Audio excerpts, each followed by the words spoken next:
자,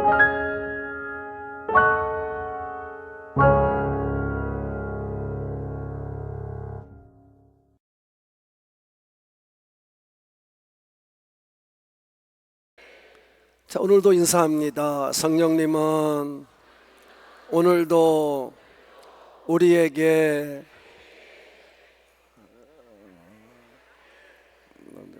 난 항상 그런 줄 알아요. 우리에게 형제 자매의 뜻을 알게 하십니다. 믿으시면 보세요. 히브리서 1장에서는 제가 히브리서 전체를 얘기할 때 이것은 오직 예수님만이 왕이시다, 이 얘기를 하는 것이라고 제가 분명히 첫 시간에 여러분에게 말씀해 드렸습니다. 그래서 1장에서는 예수님과 천사를 비교하죠. 왜 그럴까? 그 이유는 단 한 가지예요. 옛날에는 천사가, 구약에 보면 천사가 하나님의 말씀을 받아서 이스라엘 백성의 그야말로 깨우침을 위해 세운 선지자들에게 가서서 말씀을 증거해 주었어요. 그 말씀을 들은 선지자가 말씀대로 그대로 선포를 했어요. 그래서 그 말씀을 전하는 천사를 우리는 다 이름도 알아요. 근데 그 사건을 보고서, 천사들이 움직이는 사건을 보고서 이스라엘 백성 가운데는 그걸 잊지 못하고 천사를 숭배하는 사람들이 생겼어요. 그러니까 그것이 신약에까지 와서 이제 이어지니까 이 히브리 기자는 이거는 잘못된 거다, 이렇게 얘기를 해주고 있는 거예요. 너희들이 잘못된 신앙을 가지고 있다라고 하는 거지요. 그래서 예수님을 천사와 비유해서 도저히 비교할 수 없을 정도로 되는 것이다, 이렇게 말씀하셨어요. 그래서 예수님은 하나님의 아들이라, 이렇게 1장에서 분명히 말씀해 주시고, 2장에서는 그 예수님은 큰 구원을 이루시는 분으로 오셨고, 그 다음에 지난주에 우리가 말씀 나눈 대로 이 예수님은 우리의 구원의 창시자이다, 이렇게 말씀해 주었어요. 그래서 우리는 어느 누구든 예수님을 믿어야 구원이 될 줄로 믿습니다. 그럼 왜 예수님께서 이 땅에 오셔야만 되겠느냐? 그 이유는 딱 한 가지예요. 율법의 완성을 위해서예요. 뭐의 완성? 율법의 완성을 위해서예요. 율법의 완성이라는 것은 뭘 말하냐? 하나님의 뜻이 이루어지는 것을 말하는 거죠. 하나님의 말씀한 것이 이루어지는 걸 말하는 거예요. 그래서 이제는 율법과는 너희들 관계없다. 이제는 예수님이 오고 난 그 후에는 예수님의 은혜의 시대다, 할렐루야, 이렇게 말씀한 거죠. 그래서 그럼 예수님께서 왜 육신을 입고 오셨느냐? 여기에 대해서는 여러분이 잘 아는 것처럼 구약의 율법을 이루기 위해서예요. 네? 그 율법을 이루기 위해서요. 왜냐하면 구약에 보면 하나님께서는 이스라엘 백성이 예수님 오시기 전의 일이니까 그들이 죄를 짓고는 못 살아요. 그러니까 하나님은 죄를 싫어하시니까 죄 지을 수밖에 없는 인간들이 죄를 지을 때 하나님은 1년의 유효 기간을 두고 짐승을 잡아서 피를 흘리게 하심으로 말미암아 그들의 죄를 1년 동안 용서해 주었어요. 근데 이거는 이제 죄 용서를 할 수 있는 제사를 드리는 것은 여러분 다 아는 것처럼 대제사장이 1년에 한 명씩 택함 받아서 그가 하나님과 백성들 사이에 중보에 서서 그 제사를 집례했어요. 그들의 피를 가지고, 짐승의 피를 가지고 하나님의 제단에 뿌림으로 말미암아 그 모든 죄가 용서된다고 그렇게 하나님은 말씀해 주셨어요. 그래서 이제 제사장을 세워서 아론의 후손들이 제사장이 되게 한 겁니다. 그래서 이제 그렇게 대제사장을 세우고 중보자를 세워 주셨죠. 그 때문에 우리는 알아요. 15에서 9장 22절에 보면 뭐라고 말했냐면 율법으로 모든 게 이루어지는데 뭐라 했어요? 거의 다 피로 말미암아 됐다. 그러므로 피 흘림이 없으면 뭐도 없다? 사함도 없다는 거예요. 제사함도 없다는 거예요.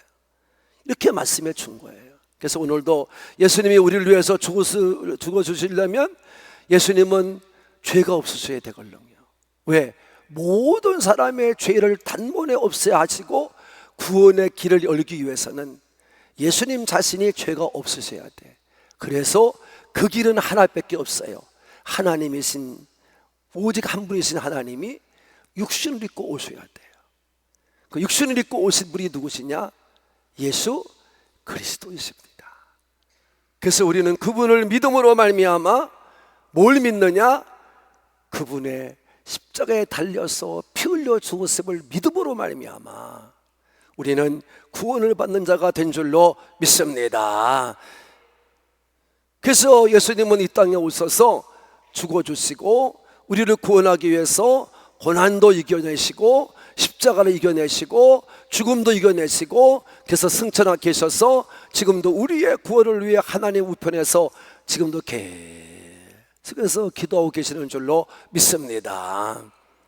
그 예수님은, 그래서 우리는 예수님을 믿음으로 말미암아 예수님은 우리를 형제 자매라고 부르도록 만들어 주었어요. 이게 기초예요, 신앙에. 여러분은 예수를 믿어야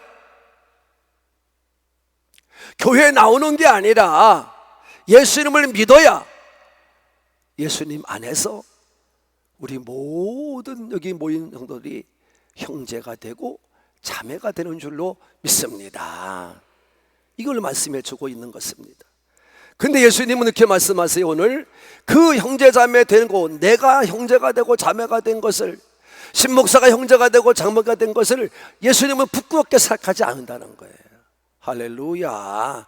그러니까 우리는 예수님 안에서 모든 사람이 구원을 받고 하나님의 자녀의 권세를 얻게 된 줄로 믿으시는 것을 믿는 분만 아멘 합시다. 그래서 우리는 하나님 안에서 한 가족을 이룬 거예요. 아멘. 여러분, 그러니까 여러분을 불쌍히 보시고 긍휼히 보실 수 있는 거예요. 가족이기 때문에. 그래서 우리는 예수님이 죽어주심을 통해서, 피 흘려주심을 통해서 우리는 예수님 때문에 저기 계신 하나님 아버지, 한 번도 보지 않는 하나님 아버지를 아버지라고 부르게 하신 줄로 믿으시는 분만 아멘 합시다.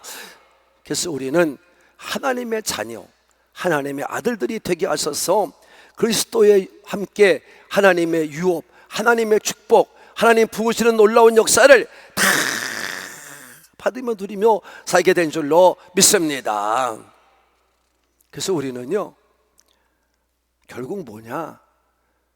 가족 중에 가장 큰 형님은 그러므로 예수 그리스도예요.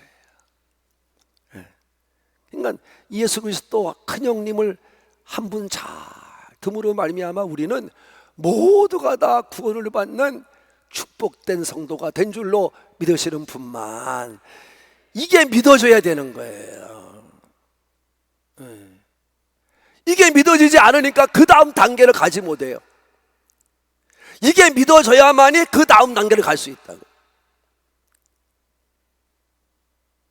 그러니까 제가 늘 말씀드리지만 목사님들이 주의하고 정말 주의할 일이 바로 뭐냐?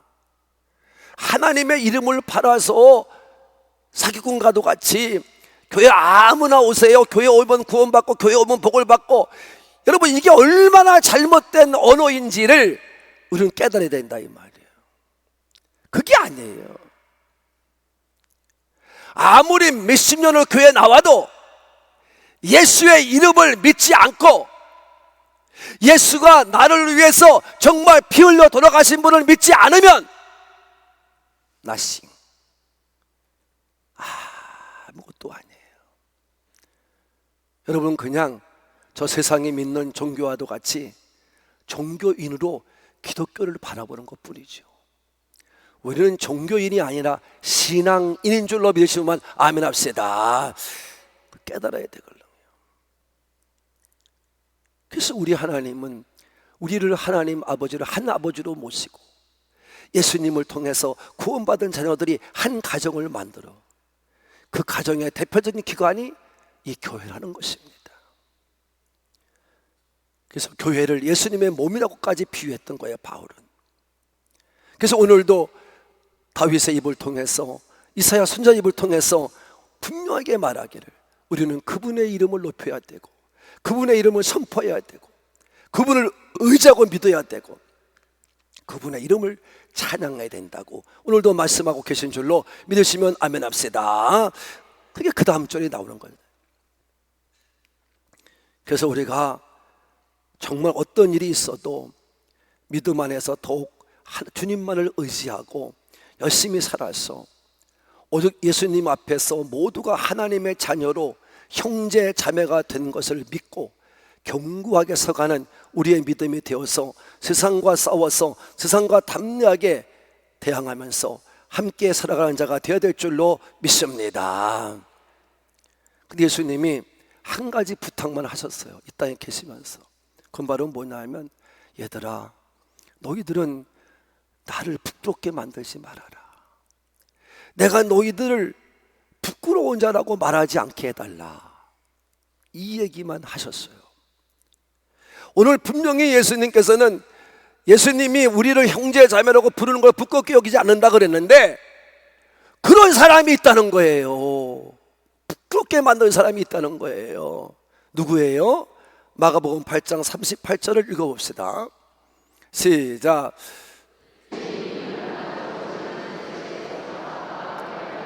내만을 부끄러워하면 올 때에 부끄러워하겠다는 거예요. 부끄럽게 여기지 않는다는 예수님이 부끄러워하겠다는 거예요. 뭐예요?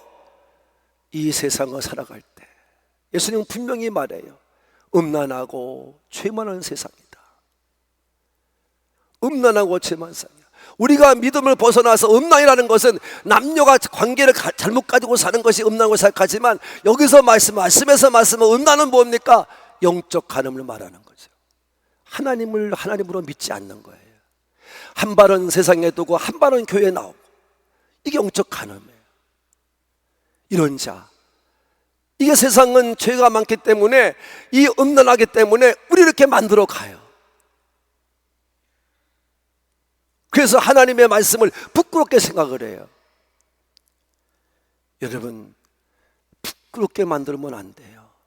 부끄럽게 한다는 것이 무엇입니까? 믿음의 사람들이 되어서 예수님을 다른 사람들 앞에서 나타내는 일을 창피하게 생각하는 것을 말하는 것입니다. 믿지 않는 가족이나 믿지 않는 친구들이나 믿지 않는 친구들 앞에서 자기가 예수 믿습니다, 예수 믿고 구원받읍시다, 이게 분명해야 되는데 여러분 모른 척 시치미를 떼는 거예요. 이런 친구들을 예수님은 부끄러워한다는 것입니다. 누가 그랬습니까? 베드로가 그랬걸요. 베드로가 그랬어요. 예수님 잡혀가는데 뒤쫓아가다가 계집종 앞에서 모른다고만 말해도 괜찮은데 저주까지 퍼붓고 나는 그분을 모른다고 단호하게 말했잖아요. 그래서 얼마나 눈물을 흘리며 회개하고 있습니까? 그러나 빌라델피아 교회 요한계시록 2장에 가보면 빌라델피아 교회가 나오는데 그 교회는 믿음이 작음에도 불구하고 예수님을 부인하지 않았다는 것입니다. 예수님의 이름을 부인하지 않았다는 거예요. 배반하지 않았다는 거예요. 그래서 칭찬을 받았습니다. 우리도 베드로같이 책망을 받고 회개해야 되는 사람이 되겠느냐? 빌라델피아 교인들과도 같이 적은 믿음이 있다 할지라도 예수님을 배반하지 않고 끝까지 믿음으로 승리한 자가 되느냐? 이 길을 여러분의 믿음을 가지고 가는 거예요. 이해하신 분만 아멘 합시다. 칭찬받는 여러분이 되기를 바라는 분들만 그렇습니다. 그래서 예수님은 그래서 육신으로 온 이유를 자세하게 설명을 합니다. 그게 이제 14절부터 나오는 말씀이에요. 그래서 육에 속한 형제자매가 누구냐 이걸 설명을 하셔요. 오늘 본문은 한 아버지와 한 어머니 밑에서 피를 나눈 게, 혈과 육을 나눈 게 이게 자매요 형제가 아니냐, 이게 말씀이에요. 그렇기 때문에 예수님도 육신을 입고 오지 않으면 안 되었다는 겁니다. 그래서 나를 위해 죽어줬다는 거예요.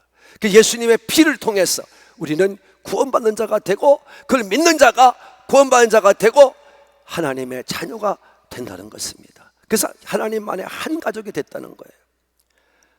그러면서 그런 자들에게는 예수님이 육신의 옷을 죽어주심으로 말미암아 얻는 게 뭐냐, 오늘 본문에 보니까 사망 권세를 이기고 마귀를 이기고, 여러분 우리를 그런 모든 세상의 악한 원수 마귀에게 당할 수밖에 없는 우리를 자유롭게 만드는 분이 누구시다? 예수님이다, 이런 말입니다. 여러분, 마귀란 놈은요, 지금까지 우리를 괴롭혀 오는데 그건 다른 거 없어요. 죄를 짓게 만드는 거예요. 참소해서 죄를 짓게 만들어, 하나님 말씀에 순종하지 못하게 만들어. 이게 마귀들이에요. 이게 귀신 새끼들이에요. 그러니까 귀신들이 그래요. 근데 여러분들은, 우리는 믿는 사람들은요 아주 편하게 생각을 해요. 무슨 목사가 사탄 얘기하고 무슨 마귀 얘기하고 귀신 얘기하느냐고, 그런 분도 있어요. 그런 사람들은 괜히 예수 믿는 거예요. 예수님도 분명히 얘기를 했걸요. 귀신은 있다. 그 제자들에게 말하기를, 내가 너에게 귀신을 내어쫓는 권세를 주었다 이 말이에요. 저도 그걸 믿는 사람이기 때문에, 저는 제가 귀신을 전사 때부터 쫓겨난 사람, 쫓아낸 사람 아닙니까? 귀신이 얼마나 교무한지 저는 다 본 사람 아닙니까? 여러분, 여러분이 귀신한테 무방비하게 대처해 놓으면 여러분의 인생은 아무것도 얻을 수가 없습니다. 마귀 새끼는 끝날까지 우리를 사망 권세를 가지고 우리를 짓누르고 위협하고 무섭게 만들고 두렵게 만들었어. 예수님을 믿지 못하게 만듭니다. 예수님 믿지 못하게 만들어요. 믿어봐야 무슨 소용이 있냐고 그래요. 그러나 예수님은 이 땅에 육신을 입고 오셔서 마귀가 주는 시험을 이기고 말씀으로 이겨내시고 사탄을 예수의 이름으로 멸망시킨 줄로 믿으시는 분만 아멘 합시다. 그리고 예수님을 죽음에 넣었지만, 죽음으로 끝날 줄 알았지만, 예수님은 말씀대로 살아나셔서 부활의 생명을 우리에게 허락하신 줄로 믿으시는 분만 아멘 합시다. 이게 우리가 믿음입니다. 그래서 우리는 죽음을 모르는 겁니다. 우리는 여기서 죽지만 육은 땅에 묻혀 흙으로 가지만 내 영은 주를 만나 기쁨으로 올라갈 줄로 믿으시는 분만 큰 소리로 아멘. 그걸 믿어야 됩니다. 그렇게 된 이유가 무엇입니까? 예수님께서 이 사망 권세를 가지고 위협하고 두렵게 만들고 무섭게 만드는, 이 죽음 앞에 덜덜 떨게 만드는, 우리를 결국 사망의 종으로 끝나게 만드는 이 마귀의 권세를 완전하게 멸하셨기 때문에 가능한 거예요. 할렐루야. 그게 가능한 거예요, 여러분. 그러니까 우리는 그 사실을 믿어야 됩니다. 우리 믿는 자는 그걸 믿어야 됩니다. 그걸 믿지 않으면 아무 소용없습니다. 그래서 우리를 죄와 죽음의 종의 자리에서부터 저와 여러분을 해방시켜 주사 하나님 믿는 자가, 온전한 믿는 자가 되게 하시는 줄로 믿습니다. 그렇기 때문에 이와 같이 예수님이 이 땅에 오셔 죽어주신 것은 천사를 위한 것이 아니다 이 말이에요. 천사와 비교할 수도 없다 이 말이에요. 이것은 아브라함의 후손들, 믿음의 후손들, 예수를 믿는 우리들, 이 우리들을 위해서 죽어주셨기 때문이라고 오늘 말씀해 주고 있는 줄로 믿습니다. 그러니까 우리는 믿으면 되는 것입니다. 믿어야 됩니다. 교회 나오는 게 아닙니다. 믿어야 됩니다. 그리고 또 한 가지는, 우리가 누구나 다 이 땅에 태어나면 죽을 때까지 이 세상을 살아가야만 합니다. 근데 이 세상은 아까도 얘기했지만 음란하고 죄 많은 세상이에요. 저기에서 얼마나 우리를 힘들게 하는 시험이나 시련, 여러분 그 다음에 우리를 두렵게 하고 무섭게 하는 일들이 얼마나 많은지 몰라요.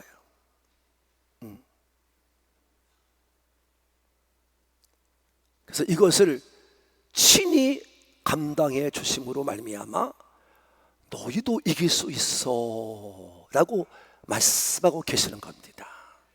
할렐루야. 그래서 15절도 분명히 말합니다. 그가 범사의 형제들과 같이 되심이 마땅하도다. 우리와 같다는 것입니다. 똑같이 이 땅에 우리와 같이 오셔서 우리와도 같이 어려움을 당하고 고통을 당하고 고난을 당하고 시험을 당하고 시련을 당했다는 것입니다.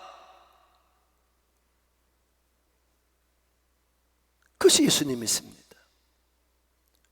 그러니까 예수님은 구약의 대제사장이 백성들의 죄를 가지고 하나님께 나가서 짐승의 피를 여러분 흘리게 함으로 말미암아 그걸 제단에 뿌려서 1년 동안 죄 용서받게 하신 것처럼 예수님은 친히 하나님이신 예수님이 죽어주심으로 죄 없이 죽으심으로 단번에 우리 모든 인간들이 지은 죄를 용서해 주신 줄로 믿으시면 아멘 합시다. 그래서 우리와 하나님의 중보자가 되시고 우리의 진정한 대제사장이 신실한 대제사장이 된 줄로 믿습니다. 그래서 우리는 죄를 용서받게 됐고 죽음을 이긴 자가 된 줄로 믿습니다. 이 같은 것이 돼야만이 예수님이 온전한 예수님이 될 수 있는 거지요. 여러분 그래서 우리도 이 땅을 살아갈 때 환난이 없고 핍박이 없고 고난이 없고 시험이 없고 시련이 없다고 말하는 목사들은, 이렇게 설교하는 목사들은 가짜들이에요. 사기꾼들이에요. 그건 정말 조심해야 됩니다. 다 우리는 당해야 됩니다. 예수님이 당한 것처럼 우리도 당해야 됩니다. 그러나 여러분 두려워하지 마세요. 기뻐하고 즐거워하세요. 예수님이 당하셨기 때문에 나도 이길 수가 있는 줄로 믿습니다. 그리고 오늘 말씀에 보면 내가 너를 도와준다고 그랬습니다. 도와준다고 그랬습니다. 오늘도 여러분, 그래서 우리는 이 땅을 살아갈 때 예수님을 믿는 우리들은 세상에 어떤 것이 다 우리가 낳기야말로 다가오는 것들이 낙심만 시키고 실망만 시키고 모든 걸 다 한다 할지라도 우리는 죽어도 예수를 믿고 그 현장, 그 현실을 어떻게 해요? 이겨나가지 않으면 안 될 줄로 믿습니다. 그래서 이 같은 시험을 당한 누구? 바울은 깨달았어요. 자기가 믿음으로 살다 보니까 이 깨달아지는 거예요. 그래서 그는 이렇게 말합니다. 그래서 이렇게 말해요. 그 여러분들이 오늘 읽어주실 수가 있는 거예요. 그래서 바울은 믿음의 사람들이 이 땅을 살아갈 때 하늘나라 가기까지 많은 환난을 겪어야 된다고 사도행전 14장 20절의 말씀에 주었고, 그 다음에 야고보는 그 모든 일들을, 시험과 시련들을 너희가 잘 기쁘게 견디면 인내를 배우게 되고, 인내는 너희들의 믿음을 온전하게 만든다고 그랬고, 예수님께서는 너희가 세상은 환난이 많지만 담대하게 싸워라, 그러면 내가 세상을 이긴 것처럼 너희도 세상을 이긴다고 요한복음 16장 33절에 말씀해 주신 줄로 믿습니다. 그래서 바울은 그 사실에 대하여 분명하고 확고하게 얘기하는 게 뭐냐? 바울은 직접 그 일을 당한 사람이거든요. 자기 몸에는 병이 있는 거예요. 너무나 처참한 병이에요. 그래서 하나님께 너무나 괴로워서 구했어요. 하나님, 내 병을 좀 고쳐주세요. 그랬더니 하나님께서 3번씩이나 간구하는 바울에게 이렇게 말씀합니다. 바울아, 네 병을 고쳐줄 수는 없어. 왜냐하면 네가 그 병마 약함 속에 내 영이 강해지기 때문이야. 너가 지금 이렇게 능력 있게 행하는 것은 내가 병마와 싸우며 나와 깨워서 기도하기 때문이야. 이렇게 말씀해 주고 계신 거예요. 그래서 고린도서 10장 13절에 그렇게 얘기하신 거예요. 그래서 너를 감당케 할 것이며 내가 감당치 못할 때는 내가 피하게 해줄게. 이거를 바울은 깨달은 거예요. 할렐루야. 여러분들도 어떤 고난과 시련 앞에서도 지지 말고 믿음으로 견뎌내기를 바랍니다. 이겨내기를 바랍니다. 감당케 하십니다. 이겨내게 하십니다. 견뎌내게 하십니다. 오늘 여러분의 믿음을 자라게 하십니다. 여러분의 믿음을 견고하게 하시는 것입니다. 그 이유는 단 한 가지, 예수님이 나를 도와주시기 때문이에요. 내가 예수님의 도움을 받고 살기 때문이에요. 사랑하는 우리 하늘꿈 가족 여러분, 우리 형님 되시는 예수님은 언제나 저와 여러분에게 영원히 함께 하실 줄로 믿습니다. 예수님을 의지하고 그 이름을 담대하게 선포하며 찬송하면 하나님께서는 우리를 자녀로 부으신 이상 우리를 혼자 두지 아니하시고 마귀와 싸움에서도 세상과 싸움에서도 죄로 인한 죽음과의 싸움에서도 끝까지 지키시고 보호하사 승리하게 하시고 더욱더 나의 믿음을 견고하게 세워주사 주의 일을 열심히 감당하게 하실 줄로 믿으시는 분만 아멘 합시다. 그래서 여러분들도 이 땅을 다 마치고 주 앞에 서는 그날까지 모든 시험과 시련을 잘 이겨내시고 여러분이 하나님 백성인 것을 가족이나 친구들이나 모든 동료에게 알게 해주시고 친척에게 알게 해주시고 여러분이 끝까지 어떤 일을 당해도 이겨내고 견뎌내기를 바라면서 이 도와주시는 주님의 은혜와 사랑이, 이 놀라운 축복하심이 오늘 산부인배 가족 속에 영원토록 함께 해주시기를 우리 구원자 되시는 예수님의 이름으로 축복합니다. 축복합니다.